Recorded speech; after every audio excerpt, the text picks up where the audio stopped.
Valdôtaines et Valdôtains, bonjour à toutes, bonjour à tous. Je suis Renzo Testolin, âgé de 52 ans. J'habite à Aimaville avec ma famille et j'ai travaillé pendant plus de 25 années dans un bureau de banque comme consultant financier. Depuis cette année, j'ai eu l'honneur d'être élu au Conseil de la Vallée dans les files de l'Union valdôtaine. Une union valdôtaine que j'estime depuis toujours, à laquelle je suis inscrit avec fierté et dans laquelle je me retrouve surtout dans ces jours.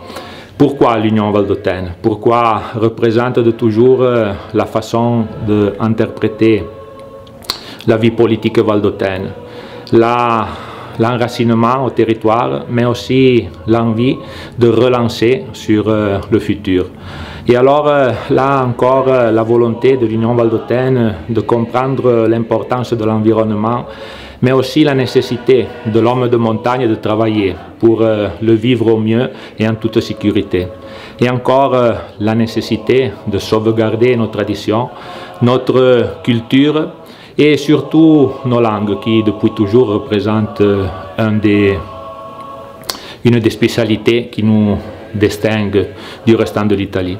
Et alors, avec cette force, c'est l'unique mouvement qui peut nous amener en Europe, dans une Europe fédérale, et représenter une façon nouvelle à imiter de peuples fiers de montagne, qui puissent être un digne rappresentante de notre comunità. E allora è con questo spirito che anche in questa tornata elettorale mi presento all'interno di un movimento che non si è tirato mai indietro di fronte alle responsabilità. L'ho fatto a partire dal 1945, anno della sua nascita, e in momenti di alterne fortune lo ha sempre fatto con i suoi uomini e con le sue donne nell'interesse esclusivo della nostra regione.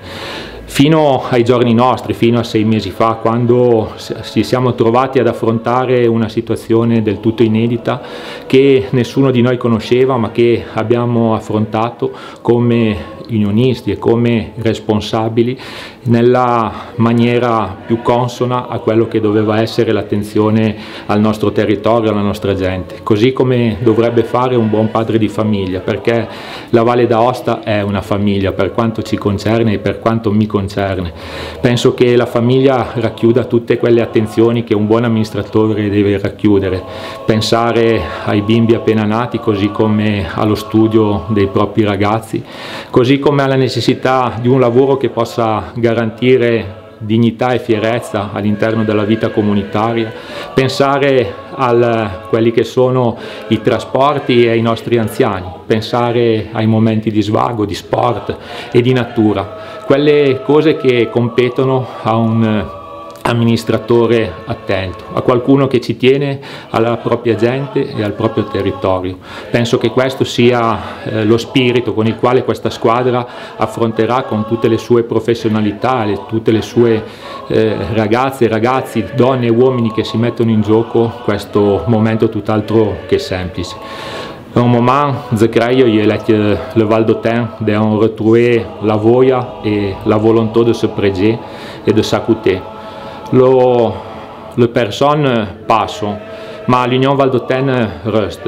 En fait, de faire rester cette Union valdôtaine à gouverner la Val d'Aosta pour les prochains 5 ans. Et puis, le faire anche a quello vostro ezo, le 20 et le 21 de septembre, voter l'Union valdôtaine. Ça la vraie, l'Union valdôtaine qui est née dans le 1945 et qui a encore le même principe. Merci Valdôtain.